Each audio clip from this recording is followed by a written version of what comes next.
In a series where the Yankees scored 15 runs in back-to-back games, a 30-run series, I'm still pissed off about some things that happened. What's going on, guys? It's the King of 161st Street. I'm back with another video, and let's start off with Game 1, because that's where my gripes come. And let's fast forward this, okay? Luis Gil obviously did not have his A+ stuff. Ron Marinaccio did the best he could. You brought in Dennis Santana. Dennis Santana did the best he could. Caleb Ferguson did the best he could. My gripe comes in with this. Coming off of a series draw with Oakland, you had to come out and make a statement against a Milwaukee Brewers team had a better winning percentage than us. Yes, one game behind, but also one game below us in terms of the loss column. So this was an important series to kind of bring people back to the idea that we are still a powerhouse team. You would have wanted a good start out of Luis Gil. You didn't get it. The offense decided to step up, something that did not happen in the Oakland series. Okay, you would have thought once this game went to extra, once we get a fucking lead, you bring in Clay Holmes. Now, Aaron Boone does not have the luxury of looking into the future like we do at the moment. Hindsight's always 20/20, but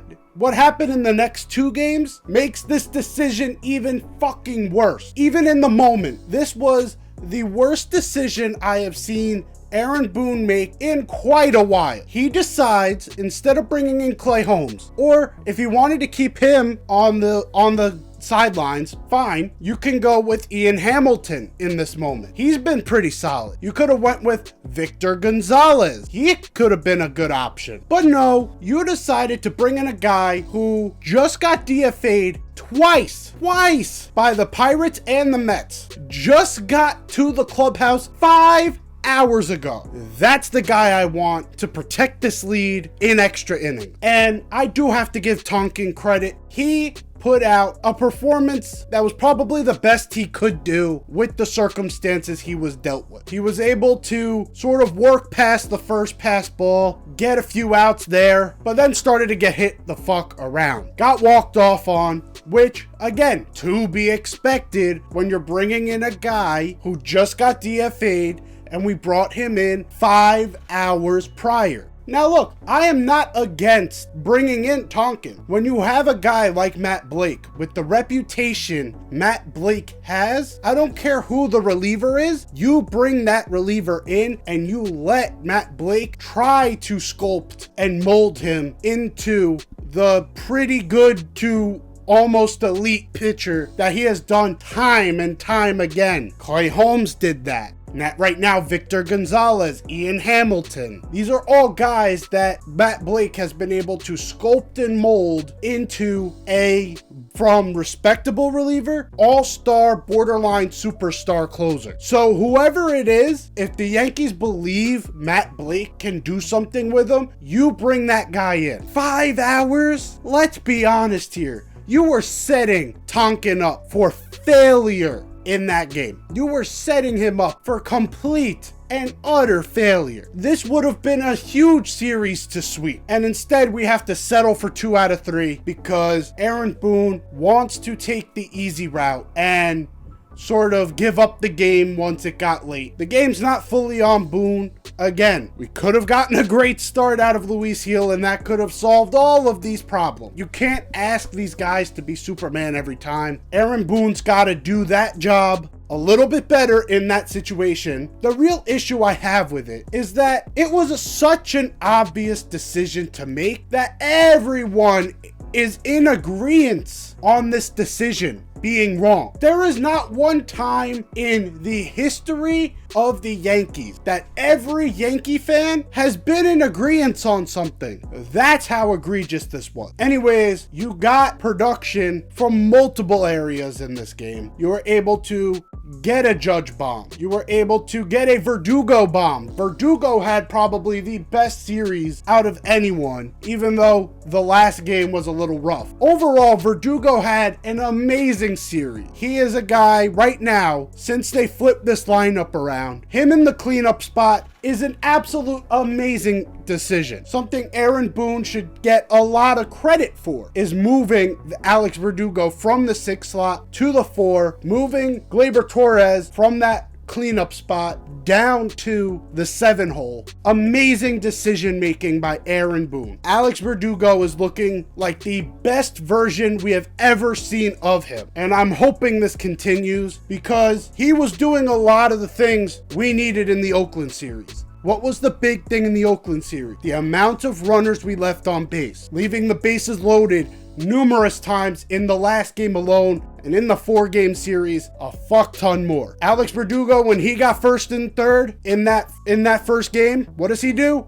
Bang, takes a slider that's down and in, 3-run homer, clears the bases. That's a cleanup man. Because you know what he did? He cleaned the fuck up. So props to Alex Verdugo. He's really stepping up in this position. We got a bunch of the offensive things to work out in that first game. You would have hoped Aaron Boone would have taken it more seriously. Now let's get into some of the other things that happened over games 2 and 3. Those two kind of blended together for me because they're both basically the same exact game. Anthony Volpe did not get a hit in the first 15-run game, but definitely did in the second one. Anthony Volpe decided to hit a home run on his 23rd birthday, by the way. Shout out to him. He's starting to get hot after having a little bit of inconsistencies since getting that leadoff spot. The man that everyone has been waiting on to get hot is finally starting to get there. Aaron Judge, back-to-back days with home runs. He looks amazing, and at least he did look amazing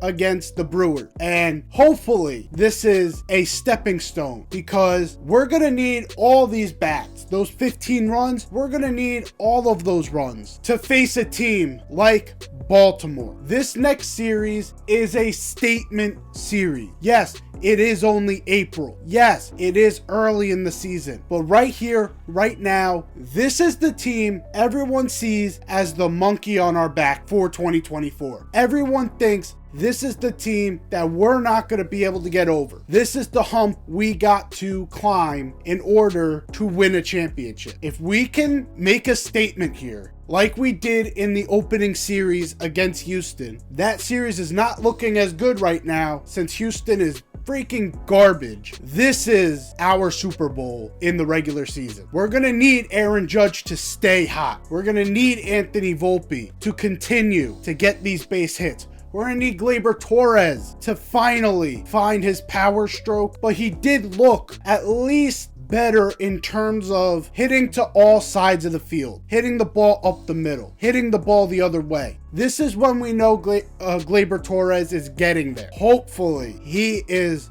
on the fast track to possibly hitting his first home run, or he has the second longest streak in Major League Baseball without a home run this season. The only one behind him, Luis Arraez. Not good company to keep in terms of power numbers, but we're going to need that power to come back to keep up with the high-powered offense of Gunnar Henderson, Adley Rutschman, Cedric Mullins, and that devastating Baltimore lineup. Their starting rotation, it looks good. Our biggest chance in this series, which I do think we have a good chance. Baltimore's biggest weakness, get them to their bullpen, get them to Craig Kimbrell. Craig Kimbrell is a 40-year-old at this point. He is so far out of his prime. He has become predictable and his stuff is weak. We can feast on that, and the fact that they do not have Felix Bautista for the year, although it sucks for baseball fans because he is such a dominant closer, it opens the door for them to have issues come 9th inning. They don't have the most consistent bullpen in the world. If we could get their starters out of there, if we could get guys like Corbin Burns, Dean Kramer, fucking Grayson Rodriguez, we could get these guys out of the game. It's a whole new ballgame. They just lost 2 out of 3 to Oakland, the series that we just had our worst series against, and we split